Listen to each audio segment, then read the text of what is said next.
Good morning students. बेटा आज हम हमारे सेकंड वीडियो पर आए हैं, जिसमें आज हम पढ़ेंगे केंद्र सरकार में हम पढ़ चुके थे। हमारा पहला पॉइंट था हमारा लोकसभा। आज हम पढ़ेंगे आपका जो सेकंड टॉपिक है हमारा राज्यसभा। आज हम पढ़ेंगे राज्यसभा की रचना अथवा संगठन। राज्यसभा भारतीय संसद का द्वितीय या उच्च सदन है। ठीक है, अब हम इसमें सबसे पहले जो हमारा पॉइंट है उसमें हम बात करते हैं सदस्य संख्या की। संविधान के अनुसार राज्यसभा के सदस्यों की अधिकतम संख्या 250 हो सकती है, परंतु वर्तमान समय में यह संख्या कितनी है? 245। ठीक है, अब ये 245 सदस्य कैसे कैसे निर्वाचित होते हैं उनके बारे में हम बात करते हैं कि 245 सदस्यों में से जो ये 12 सदस्य हैं वो राष्ट्रपति के द्वारा मनोनीत किए जाते हैं। मनोनीत का मतलब वो उनको चुनता है। कैसे? कि वो सभी व्यक्ति जो कला, साहित्य, खेलकूद, विज्ञान, समाज सेवा के क्षेत्र में विशेष ज्ञान या अनुभव प्राप्त किए हों, उनको राष्ट्रपति द्वारा मनोनीत किया जाता है। और बाकी जो 233 सदस्य होते हैं वो राज्य विधान जो सभा द्वारा निर्वाचित होते हैं। नंबर दूसरा आता है इनका निर्वाचन कैसे होता है। निर्वाचन का मतलब होता है कैसे चुन के आते हैं।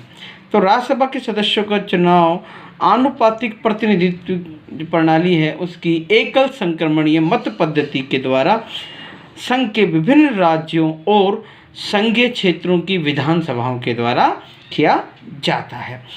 सदस्यों की योग्यता की अगर हम बात करें तो लोकसभा की वो जो शक्तियाँ थी वो समझ शक्ति जो योग्यताएं वो इसमें शामिल होती है। इसमें एक ही जो योग्यता है वो अलग होती है। इसमें क्या होता है, आयु का फर्क पड़ता है। आयु की अगर हम बात करें तो इसमें उसकी आयु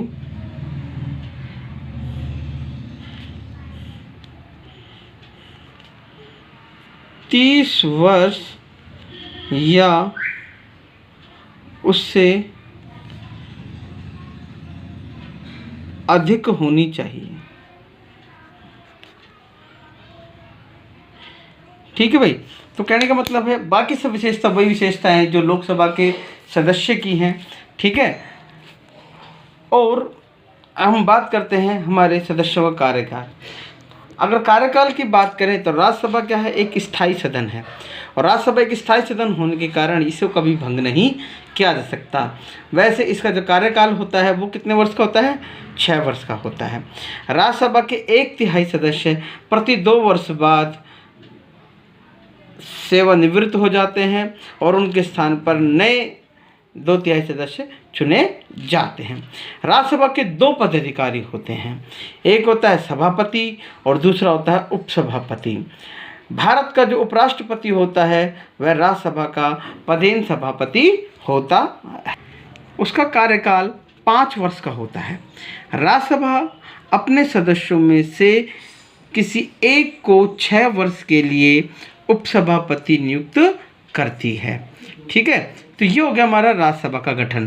तो राज्यसभा के गठन में मैं आपको वापस से रिपीट कर देता हूँ कि सबसे पहले आती सदस्य संख्या।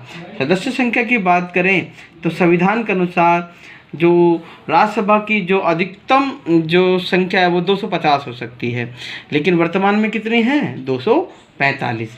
इन 245 सदस्यों में से 12 सदस्य राष्ट्रपति के द्वारा मनोनीत किए जाते हैं जो कला, साहित्य, खेलकूद, विज्ञान, समाज सेवा के क्षेत्र में विशेष ज्ञान या अनुभव प्राप्त किए हुए हों।